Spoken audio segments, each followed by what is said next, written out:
नमस्कार। आज आम चाउल पकोड़ी बनइबा ता सांगरे गोटे सुंदर टमाटर चटनी। पकोड़ी तो आप विभिन्न प्रकार खाइथिबे किंतु याको थरे बनैकी खातु देखिए बहुत सुंदर लगे। प्रथमे आम गोटे कप्र अरुआ चाउल को 2 ରୁ 3 थर धोईकी ताको आम 3 घंटा भिजेकी रखीदबा। एबे 3 घंटा पर मुझे देखा चाउल पूरा भल भाव में पानी को सोक कर नहीं। एबे आम ताको ब्लेंड करदबा। देखु मुझे ब्लेंड कर देछि। ये भी दरदरा पीस अच्छी किंतु ब्लेंड कला बेले बहुत कम पानी बा 4 ରୁ 5 ଚାମଚ पानी देबे। एबे अधा ब्लेंड कर सारा पर आम से गोटे सीझा आलू को देदबा चकटिकी टिके से आम 4 ରୁ 5 ଚାମଚ पानी देबा। बेसी पानी बिल्कुल भी देबेनी कहीं ये बैटरटा को आमको पानिया बिल्कुल भी करिवार नहीं। तो ये आम आलू को देके आपको पूरा चिक्कण करके बाटी नबा। बर्तमान आम पूरा ए बैटर को देखो चिक्कण करके बाटिबे। एबे ताको आमे ट्रांसफर करनबा गोटे अलग जगह को। जेहेतु आमे इथिरे बिरी किंबा चूड़ा किछि भी दौने तो सेति गोटे सीझा आलू टे देबा नहीं तो पकोड़ीर स्वाद आसीबनी। एबे आमे कौन करबा ना कंचा लंका को काटिकी एमती छोट छोट करके नहीं जिबा। किछि धनिया पत्र से देदेबा। आपन चाहिए छोट छोट करके भृषंग पत्र मध्य ऐड करि परिबे। अल्प टिके जीरा से ऐड करदबा। एथिरे हमको बेसी किछि भी मसला पकेबार नहीं। आ सतरे एटा बहुत ही क्रिस्पी रहिबो ए पकोड़ा जेहेतु चाउल रे हेछि। एबे आमे स्वाद अनुसार लूण को ऐड करिबा आ ताको भल भाव में गोळै नेबा। आपन देखि पारुथबे ए कंसिस्टेंसी केमती अछि जेमती आमे नॉर्मल बेसन रो पकोड़ी बनै थांदे ठीक सेमती रहिबो।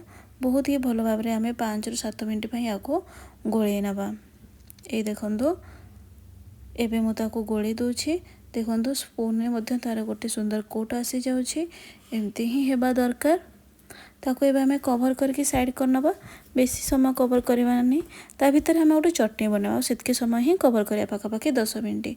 मु सोरिष तेल दे देछि कढ़ाई रे। गोटे बड़ चमच रो बुट को सेथिरे ऐड कर देले। ताको एबे आमे लो फ्लेम रे टिके फ्राई करदबा। तो ये देखो एबे से मु 4 ରୁ 5 गोला रसुण को ऐड कर देछि।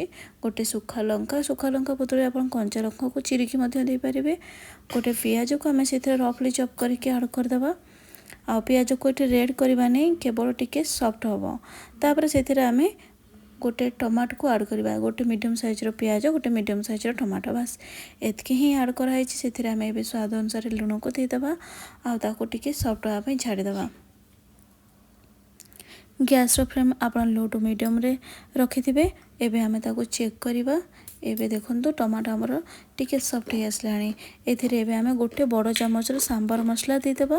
तापर सेथिरे हमें पानी दे देबा पाखापाखि 8 ରୁ 10 ଚାମଚ देकी ताको हमें मीडियम फ्लेम रे कौन करबा ना सिझिया पे छाड़ दबा। देखंतु टमाटो पियाज बहुत ही भल भाव में सिझी जाइए। एबे आको हमें ठंडा होगा छाड़िबा।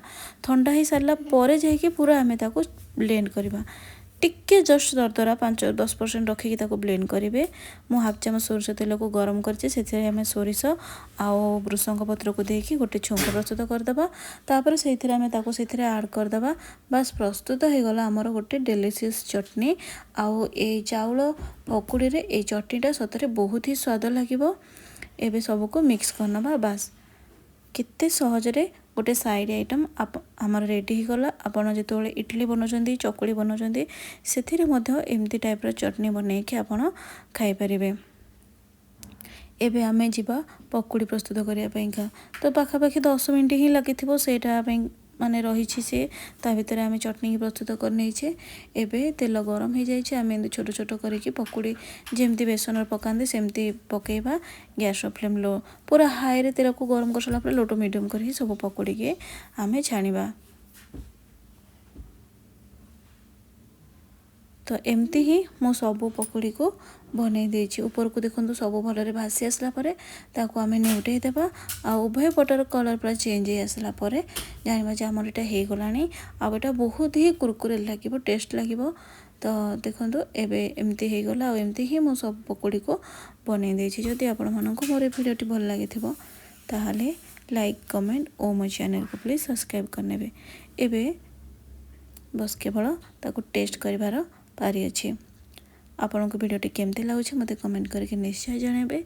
आज पे एतिकी रोची। नमस्कार। जय श्री जगन्नाथ।